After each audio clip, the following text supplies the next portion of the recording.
કૃષ્ણ ગોવિંદ હરે મુરારી, હે નાથ નારાયણ વાસુદેવ, વટસ્ય ભદ્રસ્ય પુટેશયાનમ બાલ મુકુંદ મનસા સ્મરામી. બોલો બાલ મુકુંદ ભગવાન શ્રી કૃષ્ણની જય. મિત્રો, પુરુષોત્તમ માસ 3 વર્ષે આવે છે અને આ માસને અધિક માસ પણ કહેવાય છે. તેનું કારણ છે કે આ માસમાં જે ભક્તો દાન પુણ્ય કરે છે, વ્રત જપ કરે છે, કાંઠા ગોર્યમાની પૂજા કરે છે, ભગવાન શિવ અને પાર્વતીજીની સેવા પૂજા કરે છે, તેને અધિકથી અધિક લાભ થાય છે. ધર્મ, અર્થ, કામ અને મોક્ષની પ્રાપ્તિ થાય છે. ભગવાન શ્રી નારાયણને પ્રિય એવો આ પુરુષોત્તમ માસ છે. ભગવાન શ્રી કૃષ્ણની સેવા પૂજા થાય છે, નિત્ય તુલસીજીની સેવા થાય છે, દીપદાન થાય છે, પીપળાના વૃક્ષના થળની પૂજા થાય છે, પ્રદક્ષિણા થાય છે અને નિત્ય ભક્તો આ પુરુષોત્તમ માસના મહાત્મ્યની કથા તથા આજની કથા વાર્તા અવશ્ય સાંભળે છે અને કાંઠા ગોરમાની પૂજા કરીને ભાવથી પ્રેમથી પુરુષોત્તમ ભગવાનને કાલાવાલા કરે છે, જેથી અંત સમય સુધરે. 3 વર્ષે આવતો આ પુરુષોત્તમ માસ મહામૂલો છે. કહેવાય છે કે આ પુરુષોત્તમ માસમાં જે ભક્તોએ ભક્તિ કરી લીધી, ઈશ્વરની સાધના કરી લીધી, ઈશ્વરની સમીપ ગયા, શ્રી કૃષ્ણની આરાધના કરી લીધી, પરમાત્માની કૃપા પ્રાપ્ત કરી લીધી, તેને પછી જીવનમાં કંઈ બાકી રહેતું નથી. શુભ કર્મ કરતા રહીએ, આપણા જે ફરજ છે શુભ કર્મ કરીને આપણી ફરજ બજાવતા રહીએ, તેમાં જ પ્રભુ રાજી છે. એથી ભાવથી કરેલી ભક્તિ મનુષ્યના જીવન મરણને સાર્થક કરી દે છે. એવો આ અધિક માસ છે, પુરુષોત્તમ માસ છે, જેને મલ માસ પણ કહેવાય છે. આવો આપણે આજે સાંભળીએ પુરુષોત્તમ માસના 11મા દિવસે પુરુષોત્તમ માસ કથા અધ્યાય 11મો, મેઘાવતીને શિવજીનું વરદાન. બોલો ભગવાન શ્રી કૃષ્ણની જય.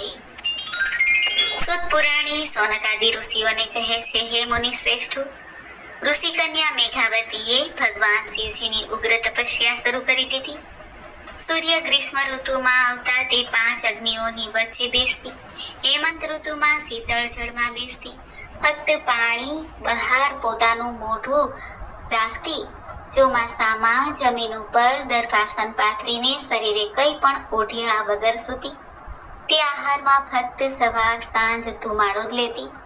આ રીતે તેણે 9000 વર્ષ સુધી તપસ્યા કરી. આટલી ઉગ્ર તપસ્યાથી ભગવાન શિવજી મેઘાવતી ઉપર પ્રસન્ન થયા. ભગવાને પોતાનું સ્વરૂપ પ્રગટ કરીને મેઘાવતીને દર્શન આપ્યા. મેઘાવતી તપને લીધે દુર્બળ થઈ ગઈ હતી, છતાં ભગવાન શિવજીના દર્શન માત્રથી તે ઉત્સાહિત થઈ ગઈ. તેનું શરીર કૃશકાય થઈ ગયું હતું, છતાં તેમાં શક્તિનો સંચાર થયો. તે ઊભી થઈ અને ભગવાન શિવજીની પૂજા કરીને વિનયપૂર્વક સ્તુતિ કરવા લાગી. મેઘાવતી ભગવાન મહાદેવની સ્તુતિ કરતા કહેવા લાગી, હે પાર્વતીપતિ, હે દીનાનાથ, હે ભોળાનાથ, હે શંભો, આપને નમસ્કાર હો. સૂર્ય, ચંદ્ર, અગ્નિરૂપ ત્રિનેત્રવાળા, મુંડમાળાવાળા અને સર્પને ધારણ કરનારા ત્રિશૂળધારી હે પ્રભુ, મારા તમને નમસ્કાર છે. સંસાર સાગરમાં ડૂબેલા માનવીઓ આપને શરણે આવે છે, એમ હું પણ આપને શરણે આવી છું.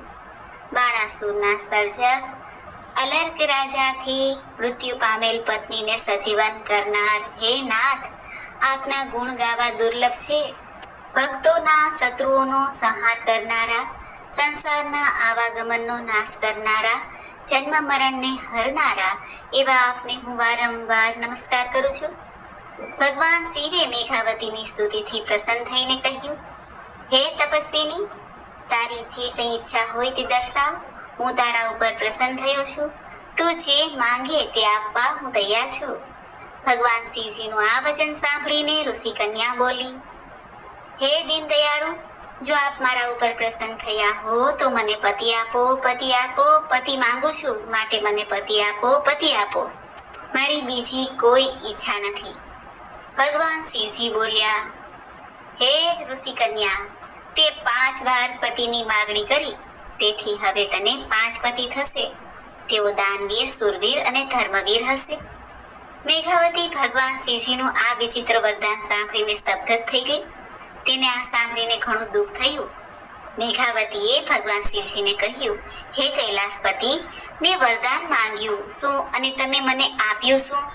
એક પતિને 5 પત્ની હોય તેવું મેં સાંભળ્યું છે, પણ એક સ્ત્રીને 5 પતિ હોય તેવું મેં ક્યાંય સાંભળ્યું નથી. હું આપને આવું વરદાન ન આપવા વિનંતી કરું છું. આ સાંભળીને ભગવાન શિવજી મેઘાવતીને કહે છે, હે કન્યા, મારા વરદાનમાં ફરક નહીં પડે. આ જન્મમાં નહીં તો આવતા જન્મમાં 5 પતિ અવશ્ય થશે. તે મહામુનિ દુર્વાસાના આદેશનો અનાદર કર્યો છે અને પુરુષોત્તમ માસના વ્રતની અવગણના પણ કરી છે. તેના ફળ રૂપે આ બધું બનવા પામ્યું છે. હવેથી કોઈ પણ કાળે પુરુષોત્તમ માસનું તું અપમાન ન કરીશ. અમે દેવો પણ આ માસનું શ્રદ્ધાપૂર્વક વ્રત કરીએ છીએ. આમ કહીને ભગવાન શિવજી અંતર ધ્યાન થઈ ગયા. શ્રી બૃહદ નારદીય પુરાણમાંના પુરુષોત્તમ મહાત્મયમાંનો મેઘાવતીને શિવજીનું વરદાન નામનો 11મો અધ્યાય સંપૂર્ણ થાય છે. બોલો ભગવાન પુરુષોત્તમની જય.